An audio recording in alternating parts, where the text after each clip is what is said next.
Avant de commencer, abonnez-vous à Du Conflit et activez la cloche pour ne jamais manquer nos récits de guerre extraordinaires. Du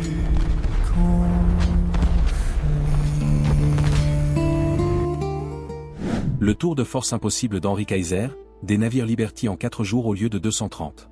Le 12 novembre 1942, à Richmond en Californie, un navire cargo complet de 134 mètres de long pesant 28 490 tonnes était prêt à glisser dans la baie de San Francisco. Ce navire avait été assemblé en seulement 4 jours, 15 heures et 29 minutes. Dans les chantiers navals traditionnels, les maîtres constructeurs passaient 6 à 8 mois à construire des navires de taille similaire depuis avant la Révolution américaine. Pourtant ici, un Liberty Ship complet était prêt pour le service. Plus de 1000 ouvriers se tenaient devant la coque du SS Robert E. Peary. Pas des charpentiers navals traditionnels, pas des artisans maritimes expérimentés, mais d'anciennes secrétaires, des fermiers, des femmes au foyer et des ouvriers qui avaient appris les techniques de soudure quelques semaines plus tôt seulement. Je vous invite à vous abonner à la chaîne Le Conflit pour ne manquer aucune histoire fascinante comme celle-ci. Activez la cloche de notification pour être prévenu de chaque nouvelle vidéo. La foule d'officiels, de journalistes et de propriétaires de chantiers navals concurrents s'était rassemblée pour assister à un moment qui déclencherait une transformation profonde dans la production industrielle. Une révolution systématique à travers l'innovation manufacturière américaine qui résonnerait à travers les décennies. Les mathématiques de la victoire alliée s'écrivaient non pas dans les stratégies de bataille, mais dans des statistiques de production qui pulvériseraient toutes les hypothèses que les experts maritimes portaient sur les limites de construction navale, les délais de construction et les possibilités industrielles. La transformation avait commencé le 27 décembre 1940 lorsqu'Henry J. Kaiser signa son premier contrat de construction navale. Un homme qui n'avait jamais construit de navire, jamais géré de chantier naval, et qui avait passé sa carrière à déplacer de la terre et couler du béton pour des projets de barrages massifs à travers l'Ouest américain. Pourtant voici un magnate de la construction de 58 ans qui venait de promettre à la Commission maritime des États-Unis qu'il construirait 30 navires cargo pour le gouvernement britannique en 2 ans. Les constructeurs navals traditionnels le rejetaient comme un opportuniste naïf. Le Todd Batt Iron Works, l'un des plus anciens chantiers navals américains, avait accepté à contre-cœur de s'associer à Kaiser sur le projet, supposant que leur expertise compenserait son ignorance. Ce qu'aucun d'entre eux ne comprenait, c'était que le manque d'expérience de Kaiser en construction navale deviendrait son plus grand avantage. Parmi ceux qui observaient se trouvait William Francis Gibbs, l'architecte naval le plus respecté d'Amérique, dont le cabinet Gibbs & Cox avait créé les plans du Liberty Ship basés sur des conceptions britanniques. Il avait conçu plus de navires que Kaiser n'en avait probablement vu. Le voyage du scepticisme à la Révolution commença dans les bureaux de planification de Todd Shipyard à New York. Alors que Kaiser et ses ingénieurs examinaient les procédures traditionnelles de construction navale au début de 1941, ils reconnurent immédiatement que les méthodes conventionnelles ne répondraient jamais aux exigences de guerre. L'ingénieur en chef de Kaiser, Clay Bedford, avait visité une chaîne d'assemblage de la Ford Motor Company à Détroit quelques semaines auparavant. Bedford avait observé les châssis d'automobiles se déplaçant sur les lignes de production avec des ouvriers installant des composants préfabriqués à chaque station. Il était retourné en Californie convaincu que les navires pouvaient être construits de la même manière. Les constructeurs navals traditionnels considéraient cette comparaison comme absurde. Le premier véritable choc vint avec la proposition de Kaiser d'éliminer complètement le rivetage. La construction navale traditionnelle s'appuyait sur des rivets, des goupilles métalliques chauffées qui étaient martelées à travers des plaques d'acier qui se chevauchaient pour les joindre ensemble. Une équipe de rivetage qualifiée travaillant avec une coordination parfaite pouvait installer peut-être 100 rivets par jour. Chaque Liberty Ship nécessitait environ 1 million de rivets s'il était construit conventionnellement. Kaiser proposait d'utiliser plutôt le soudage à l'arc électrique, une technique qu'il avait maîtrisée en construisant des pipelines à travers l'Ouest américain. Le vice-amiral Emory Land, président de la Commission maritime des États-Unis, examina la proposition de Kaiser avec un profond scepticisme. Sa correspondance privée conservée aux archives nationales révéla la réaction de l'establishment maritime: le soudage n'a jamais été prouvé fiable pour la construction de coques à cette échelle. La Royal Navy interdit le soudage sur les coques de navires de guerre. Kaiser propose que nous parions les lignes d'approvisionnement de l'Amérique sur une technologie non éprouvée. Pourtant Land reconnaissait aussi le désespoir. Les sous-marins allemands U-boot et les raiders de surface coulaient les navires alliés plus vite que les chantiers navals traditionnels ne pouvaient remplacer les navires. En 1941 seulement, environ 3,6 millions de tonnes de navires alliés iraient au fond de l'océan de toute cause. La Grande-Bretagne mourrait littéralement de faim. Les chantiers navals américains utilisant des méthodes conventionnelles nécessiteraient en moyenne 230 jours pour construire un seul navire cargo. À ce rythme, les Alliés perdraient la bataille de l'Atlantique avant que l'industrie américaine ne puisse répondre. Si vous appréciez ce contenu, pensez à laisser un like et à partager cette vidéo avec vos amis passionnés d'histoire. Cela aide énormément la chaîne Le Conflit. La décision d'approuver le contrat de Kaiser représentait non pas la confiance mais la nécessité. Le chantier naval de Richmond s'éleva de vasières vides entre janvier et décembre 1941. Les équipes de construction de Kaiser, expérimentées dans la construction de barrages et d'autoroutes, érigèrent une installation qui horrifia les ingénieurs maritimes traditionnels. Au lieu des grues de portique massives et des voies de construction longitudinales qui caractérisaient les chantiers navals établis, Richemont présentait quelque chose d'entièrement différent. Le chantier était disposé comme une usine d'assemblage automobile. Des zones ouvertes pour la préfabrication entouraient cette voie de construction parallèle. Des voies ferrées sillonnaient l'installation conçue pour déplacer des sections d'acier massif pesant jusqu'à 150 tonnes. Des grues suspendues capables de soulever des sections entières de navires se tenaient tous les 30 mètres. John Riley, architecte naval en chef de la Bethlehem Steel Corporation et vétéran de 30 ans de la construction navale, visita le chantier de Richemont en mai 1941. Son rapport d'inspection, marqué confidentiel à l'époque, contenait des critiques techniques et une admiration réticente. Kaiser a violé tous les principes d'aménagement efficace de chantier naval que j'ai appris en 3 décennies d'expérience. Ces zones de préfabrication sont trop grandes. Sa capacité de grue est absurdement excessive. Ses voies de construction sont trop courtes.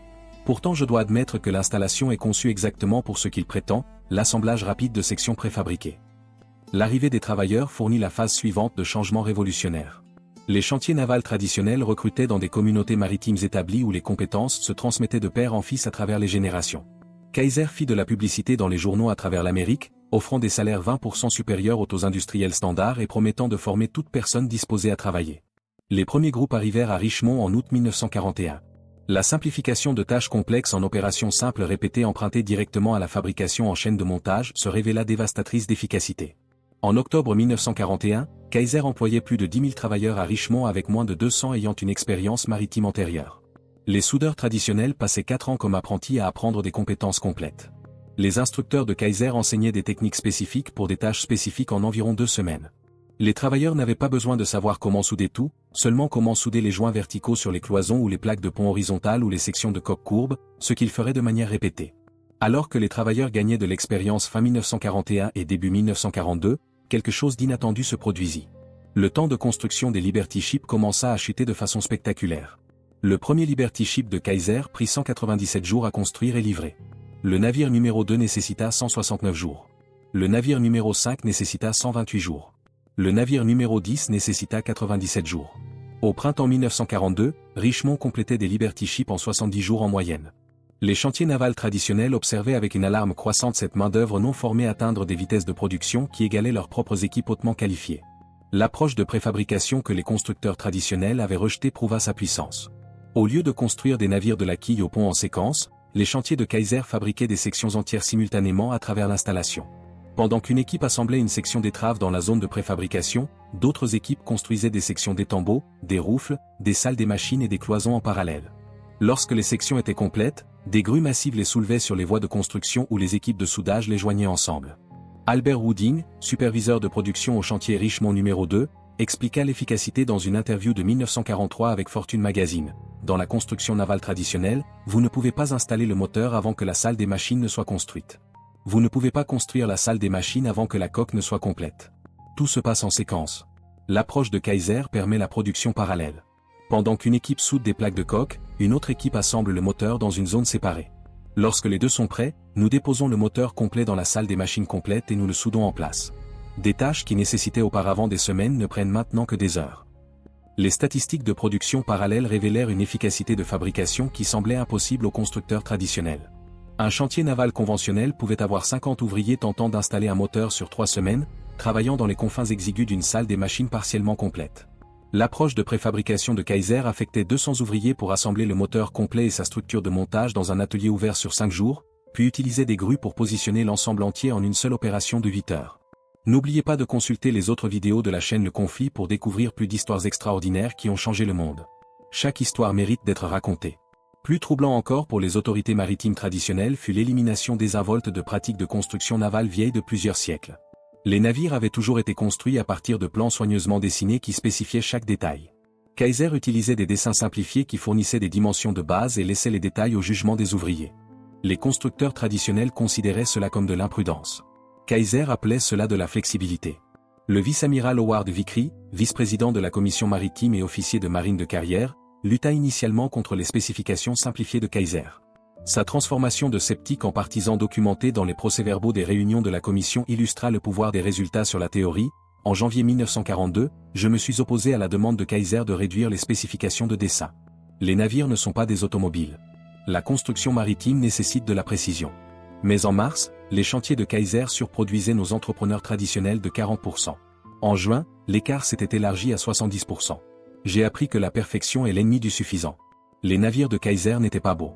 Ils étaient adéquats, et les navires adéquats livraient plus de cargaisons que les navires parfaits encore en construction.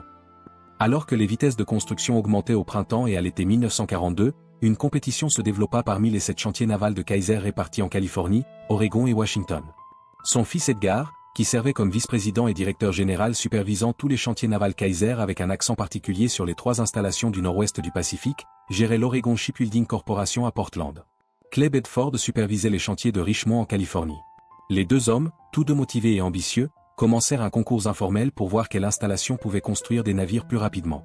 La course entre Richmond et Portland devint un spectacle public à l'automne 1942. Les journaux publiaient des mises à jour comme des scores sportifs. Les records de compétition tombèrent à plusieurs reprises jusqu'à ce qu'Oregon Shipbuilding construise le Joseph N. Till en seulement 10 jours en septembre 1942. Le vice-amiral Vickery ordonna finalement l'arrêt de la compétition de vitesse, les déclarant des démonstrations de cascade qui distrayaient des objectifs de production réels. Mais la compétition avait servi le but de Kaiser. Les travailleurs dans les 7 chantiers croyaient maintenant qu'une vitesse extraordinaire n'était pas simplement possible, mais attendue. Novembre 1942 apporta la démonstration ultime. Le vice-amiral Land visitant Richmond pour inspecter la production fit un commentaire désinvolte au journaliste qui fut entendu par Clay Bedford. L'amiral remarqua que la construction des Liberty Ships s'était remarquablement améliorée, mais nota que le récent record de vitesse pâlissait encore comparé à ce que la production de masse avait réalisé dans d'autres industries. Bedford prit le commentaire comme un défi. Il proposa au vice-amiral Land que le chantier Richmond numéro 2 tenterait de construire un Liberty Ship complet de la pose de quilles au lancement en moins de 10 jours, coupant le record du Joseph N. Till en 2. Land, sceptique mais intrigué, autorisa la tentative à condition qu'elle ne perturbe pas les calendriers de production réguliers. Bedford sélectionna la 47e coque à construire au chantier numéro 2 pour la tentative de record. Le navire serait nommé SS Robert E. Peary d'après l'explorateur arctique. À partir du dimanche 8 novembre à 1 minute après minuit, plus de 1000 ouvriers opérant en équipe soigneusement coordonnée tenteraient quelque chose de sans précédent dans l'histoire maritime. La stratégie de préfabrication atteignit son expression ultime pendant la construction du Peary. Chaque composant majeur avait été construit, inspecté et mis en scène avant que la quille ne touche la voie de construction. La section d'étrave, comprenant plus de 50 pièces individuelles, avait été entièrement soudée et équipée de matériel d'ancrage, de coffres à chaîne et de quartiers d'équipage avant que l'assemblage ne commence. La section des tambours comprenait le mécanisme de direction complet, l'arbre d'hélice et les espaces d'équipage arrière. 4 cales de chargement complètes, chacune une structure rectangulaire massive d'acier pesé pour être soulevée en position. Le moteur, une installation de propulsion à vapeur à triple expansion de 140 tonnes construite par Joshua Andy Iron Works à Sunnyvale, avait été monté sur sa structure de fondation et testé avant de quitter l'usine. Là où les chantiers navals conventionnels construisaient de la quille au pont sur des mois, les chantiers de Kaiser assemblaient un navire presque complet à partir de sections préfabriquées en jours. 4 jours après le début de la construction, la coque était complète. Moteur installé, roufle positionné, cale de chargement sécurisée, mécanisme de direction monté. Le jeudi 12 novembre à 15h30, seulement 4 jours, 15h29 après que la quille ait touché la voie de construction, le SS Robert E. Peary glissa sur les rails de lancement dans la baie de San Francisco. Le navire fut livré pour le service le 15 novembre, établissant un record supplémentaire de 7 jours, 14h32 de la pose de quille à la livraison complète. La foule d'observateurs comprenait des officiels maritimes, des officiers militaires, des propriétaires de chantiers navals concurrents et des journalistes de toute l'Amérique. Beaucoup arrivèrent s'attendant à assister soit à un échec, soit à un navire compromis qui semblait complet mais manquait de fonctionnalité. Ce qu'ils virent à la place fut un navire entièrement opérationnel qui ne nécessitait qu'un armement mineur avant d'entrer en service. Le vice-amiral Land, présent pour le lancement, fit de brèves remarques qui furent enregistrées par les caméras d'actualité.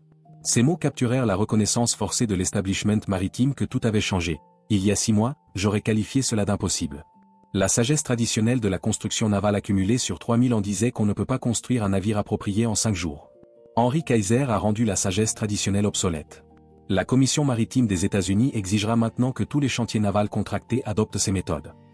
L'impact psychologique sur les constructeurs navals traditionnels fut profond et immédiat. Les mêmes chantiers qui avaient rejeté Kaiser comme un étranger ignorant seulement 18 mois plus tôt envoyaient maintenant des ingénieurs étudier ses approches. Le président de la New York Shipbuilding Corporation, l'un des chantiers les plus anciens et les plus prestigieux d'Amérique, visita Richmond en décembre 1942.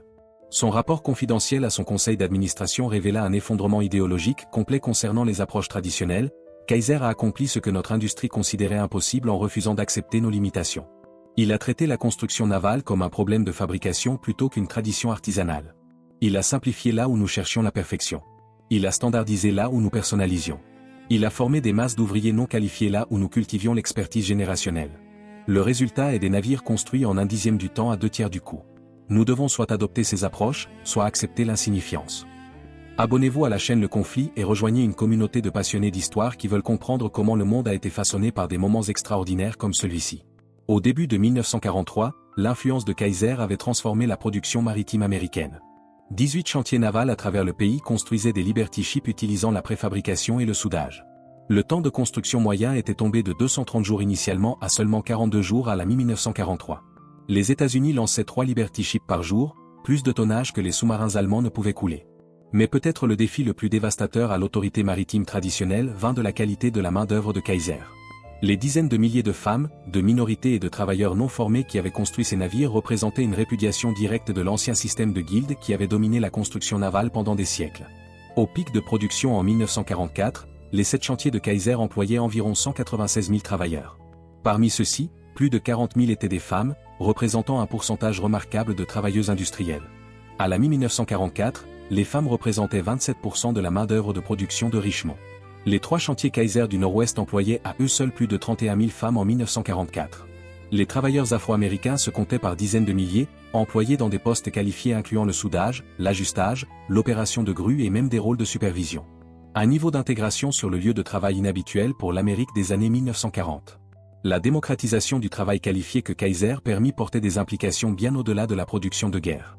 En prouvant que la fabrication complexe pouvait être exécutée par des travailleurs formés plutôt qu'en exigeant une expertise artisanale générationnelle, les chantiers navals de Kaiser remirent en question des hypothèses fondamentales sur le travail, les compétences et l'organisation industrielle. Noël 1943 fournit une autre démonstration puissante de la culture industrielle transformée de Kaiser.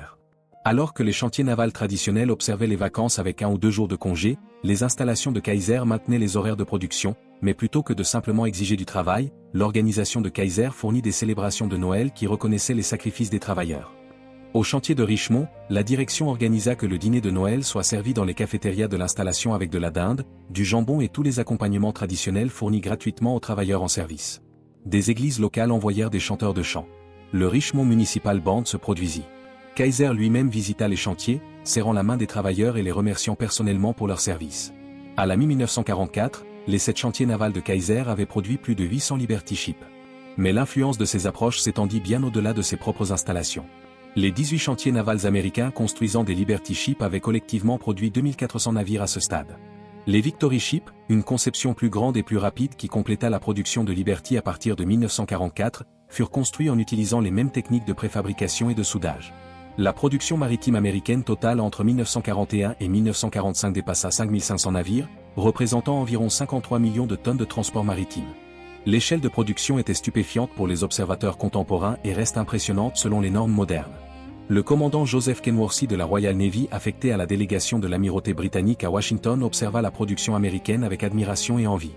Ces rapports officiels à l'amirauté déclassifiés dans les années 1980 capturèrent la perspective britannique sur la dominance industrielle américaine. Les États-Unis construisent des navires marchands à un rythme qui dépasse la capacité combinée du reste du monde. Kaiser seul produit plus de tonnage mensuellement que toute l'industrie de construction navale britannique. Les approches sont rudimentaires selon les normes de l'amirauté. Les navires sont inélégants, mais ils flottent. Ils transportent des cargaisons et il y en a des milliers. La Royal Navy a construit les meilleurs navires de guerre du monde en utilisant l'artisanat traditionnel nécessitant des années par navire. Les Américains construisent des navires adéquats en semaine.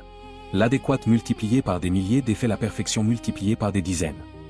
Mais peut-être l'aspect le plus remarquable de la transformation de Kaiser fut ce qui se passa après la fin de la guerre. Les analystes traditionnels s'attendaient à ce que le boom de construction navale en temps de guerre s'effondre, laissant des dizaines de milliers de travailleurs au chômage et des centaines d'installations coûteuses abandonnées. La prédiction se révéla en partie vraie. La production de Liberty Ships se termina en septembre 1945. En décembre, la main-d'œuvre de Kaiser était tombée de 200 000 à moins de 20 000.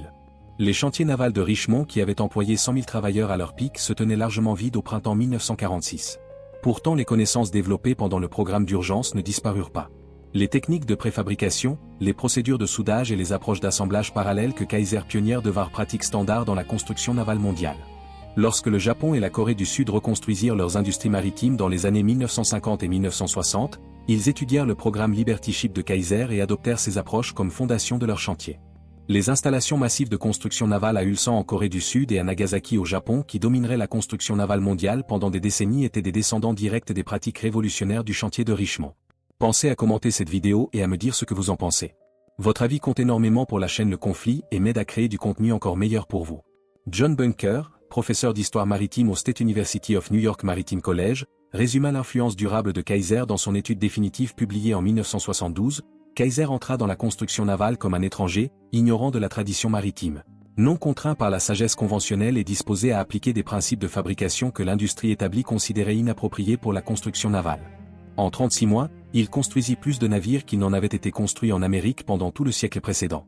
Plus important encore, il modifia fondamentalement la façon dont les navires seraient construits dans le monde entier pour le reste du XXe siècle. La construction modulaire, la préfabrication et l'assemblage soudé que Kaiser pionnière sont maintenant des normes universelles. Chaque chantier naval moderne, qu'il construise des porte-conteneurs en Corée, des pétroliers au Japon ou des navires de croisière en Europe, utilise des approches dérivées du programme Liberty Ship de Kaiser. La magnitude de la réalisation de Kaiser peut être mesurée en statistiques qui révèlent à la fois l'échelle du programme et son succès remarquable. Les statistiques de production montrent 2710 Liberty Ship construits dans 18 chantiers américains entre 1941 et 1945, une moyenne de 1,8 navires par jour au pic de production. Les 7 chantiers de Kaiser seuls produisirent 1490 navires, comprenant 27% du total des navires marchands américains en temps de guerre construits sous contrat de la Commission maritime. Le temps de construction tomba d'une moyenne de 230 jours pour les premiers Liberty Ship en 1941 à 42 jours en 1943, avec le détenteur du record Robert E. Peary nécessitant seulement 4 jours et 15 heures de la pose de quille au lancement. L'efficacité du travail s'améliora de façon spectaculaire alors que les travailleurs gagnaient de l'expérience. Les premiers Liberty Ship nécessitaient environ 1,1 million d'heures ouvriers pour être terminés. En 1943, les heures ouvriers moyennes étaient tombées à environ 486 000 par navire. Les chantiers les plus efficaces de Kaiser, Richmond numéro 2 et 3, réalisèrent la construction en aussi peu que 350 000 heures ouvriers en utilisant des horaires de production de 3 équipes sur 24 heures et en maximisant la préfabrication. L'efficacité des coûts égala les améliorations d'horaires. Les premiers Liberty Ship coûtaient environ 1,75 à 2 millions de dollars chacun.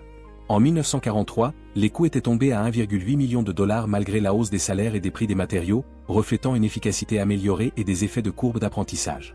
Chaque Liberty Ship déplaçait 14 245 tonnes entièrement chargées et pouvait transporter 10 800 tonnes de cargaison. Les navires pouvaient transporter 2840 jeeps, 440 chars ou 230 millions de cartouches de munitions en un seul voyage. Propulsés par des moteurs à vapeur à triple expansion qui étaient délibérément démodés mais fiables et faciles à fabriquer, les navires atteignaient des vitesses de 11 nœuds, adéquates pour les opérations de convoi. L'efficacité de la formation se révéla également remarquable. Les écoles de Kaiser formaient les travailleurs à des tâches spécifiques en moyenne en 2 semaines. La formation la plus rapide produisait des soudeurs ponctuels productifs en seulement 10 jours. Des postes plus complexes comme les opérateurs de grue ou les ajusteurs de navires nécessitaient 4 à 6 semaines de formation. Cela se comparait aux apprentissages maritimes traditionnels durant 4 ans pour une compétence de base et 10 ans pour le statut de maître artisan. La différence clé était la spécialisation contre la formation complète. Les apprentis traditionnels apprenaient tous les aspects de la construction navale. Les travailleurs de Kaiser maîtrisaient des tâches spécifiques répétables qu'ils exécuteraient des centaines de fois. Les taux de perte au combat parmi les Liberty Ship démontrèrent leur efficacité malgré le scepticisme sur les approches de construction rapide. Sur 2710 Liberty Ship construits, environ 2 cents furent perdus par action ennemie, un taux de perte de 7,4%. Cela se comparait favorablement au taux de perte de navires marchands d'avant-guerre et prouva que la construction soudée, bien qu'initialement suspecte, produisait des navires navigables. Certains navires connurent des défaillances structurelles dues à des défauts de soudage. 3 Liberty Ship se brisèrent complètement en deux en raison de problèmes de fractures fragiles, représentant 0,11% de la production. Près de 1500 cas de fractures fragiles significatives se produisirent dans la flotte Liberty, mais les ruptures complètes catastrophiques furent rares. Ces défaillances conduisirent à des procédures de soudage améliorées et à des spécifications d'acier qui éliminèrent le problème en 1944. Les statistiques de longévité fournirent la justification ultime des approches de construction de Kaiser. Les Liberty Ship conçus comme navires d'urgence avec des durées de vie de service prévues de 5 ans se révélèrent remarquablement durables. Beaucoup restèrent en service pendant des décennies après la guerre. Le SS John W. Brown, construit en 1942, reste opérationnel comme navire-musée à Baltimore en 2024, 82 ans après la construction. Le SS Jeremiah O'Brien, également construit en 1942, est préservé à San Francisco et participa à la commémoration du 50e anniversaire du débarquement en 1994, naviguant effectivement vers la Normandie sous sa propre puissance après 50 ans d'existence. Un troisième Liberty Ship, le SS Hellas Liberty, sert de navire-musée statique en Grèce. Les carrières d'après-guerre des Liberty Ship s'étendirent bien au-delà de leur durée de vie prévue. Sur les environ 2510 Liberty Ship qui survécurent à la guerre, environ 835 restèrent en service commercial jusque dans les années 1960. Beaucoup furent vendus à des compagnies maritimes étrangères où ils opérèrent jusque dans les années 1970. Le SS Albert Monsieur Boé, le dernier Liberty Ship construit et livré le 30 octobre 1945, ne fut pas mis à la casse mais converti. Vendu en 1964 pour 65 557 $, il devint le navire conserverie de poissons Star of Kodiak en 1965 et demeure aujourd'hui comme siège social enclavé de Trident Seafood à Kodiak en Alaska. Toujours existant 8 décennies après la construction. L'impact économique du programme Liberty Ship s'étendit à travers l'industrie américaine. Les exigences massives en acier entraînèrent l'expansion de la capacité de production d'acier, particulièrement sur la côte ouest, où Kaiser construisit l'acierie de Fontana spécifiquement pour approvisionner ses chantiers navals. Cette usine, achevée en 1942 avec 5 mois d'avance, produisait environ 700 000 tonnes d'acier annuellement et établit la Californie comme région majeure de production d'acier pour la première fois. Le magnésium requis pour les bombes incendiaires et l'aluminium pour les avions furent produits dans des usines Kaiser construites pour soutenir l'effort de production de guerre intégré. Les effets sur l'emploi se répercutèrent à travers les communautés en Californie, Oregon et Washington.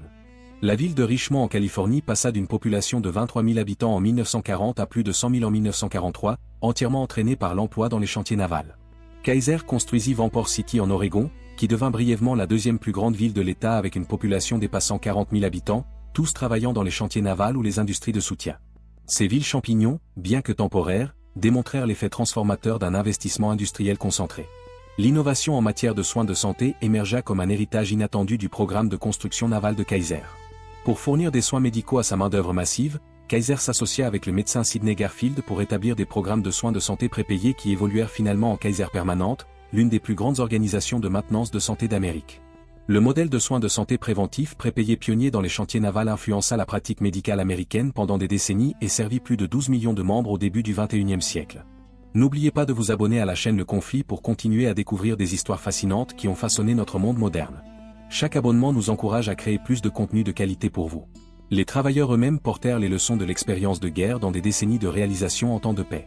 Les chantiers navals donnèrent à des milliers de jeunes, en particulier aux femmes et aux minorités, des opportunités de développer des capacités auxquelles ils n'auraient jamais eu accès par des voies de carrière conventionnelles. Ces opportunités ouvrirent des portes qui restèrent ouvertes pour le reste de leur vie. Les innovations technologiques développées pendant le programme Liberty Ship influencèrent des industries bien au-delà de la construction maritime.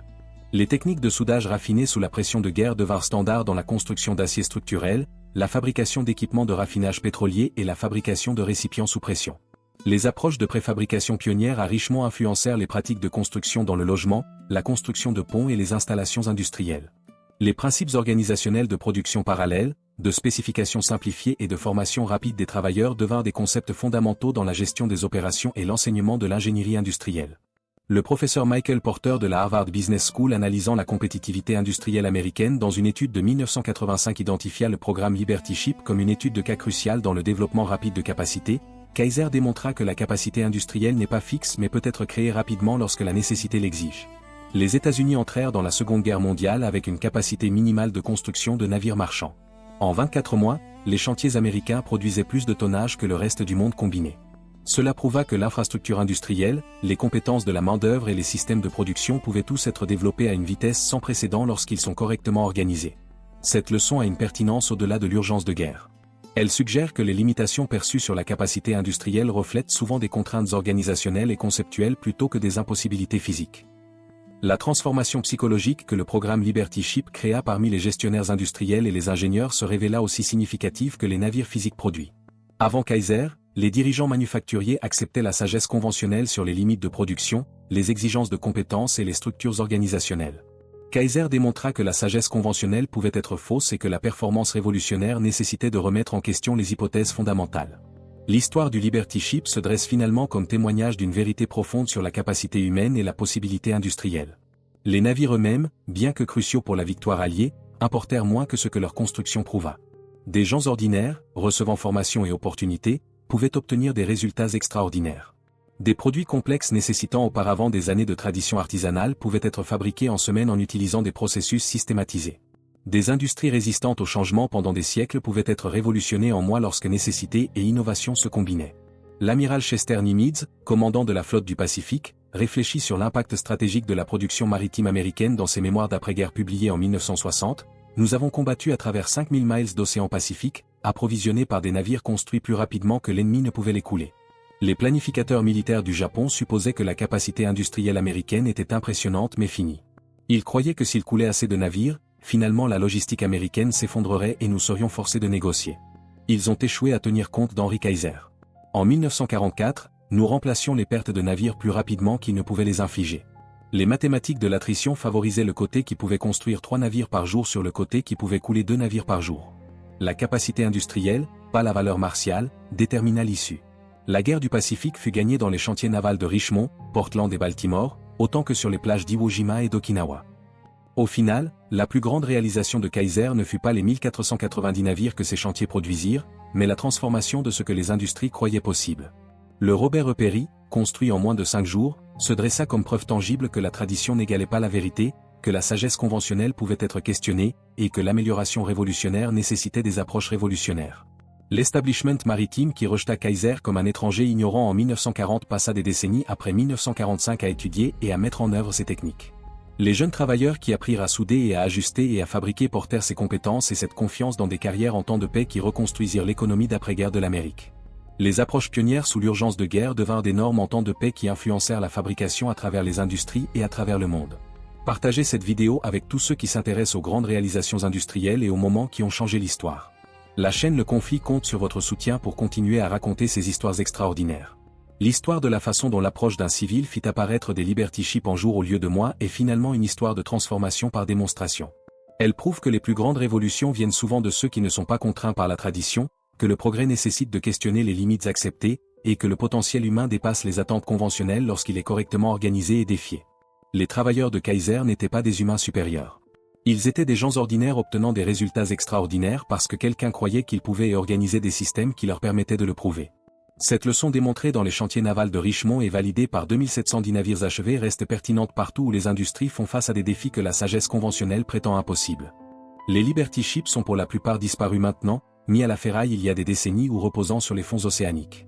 Mais la révolution qu'ils représentaient perdure dans chaque chantier naval moderne, dans chaque installation de fabrication qui utilise la préfabrication, dans chaque programme de formation qui enseigne des compétences spécifiques rapidement plutôt qu'une expertise large lentement, et dans chaque gestionnaire qui questionne si impossible signifie vraiment impossible ou signifie simplement que personne n'a encore compris comment. C'est l'héritage durable d'Henry Kaiser, gravé non dans l'acier mais dans la compréhension transformée de ce que des gens dévoués peuvent accomplir lorsqu'ils sont libérés des contraintes de la tradition et défiés de tenter ce que les experts prétendent ne pas pouvoir être fait. De décembre 1940 lorsqu'il signa son premier contrat ne sachant rien sur la construction navale à novembre 1942 lorsque le Robert E. Peary fut lancé après moins de 5 jours de construction à septembre 1945 lorsque le dernier Liberty Ship fut livré. Kaiser prouva que les révolutions industrielles ne se produisent pas par des améliorations progressives mais par une réimagination fondamentale de ce qui est possible. Les 2710 Liberty Ships construits entre 1941 et 1945 transportèrent plus que de la cargaison à travers les océans. Ils transportèrent la preuve que l'ingéniosité humaine, lorsqu'elle est libérée de la tradition et habilitée par la nécessité, peut accomplir l'apparemment impossible. Merci d'avoir regardé cette vidéo sur la chaîne Le Conflit. Si vous avez apprécié ce contenu, likez, commentez et abonnez-vous pour ne manquer aucune de nos prochaines histoires extraordinaires. À très bientôt pour une nouvelle aventure dans l'histoire qui a façonné notre monde.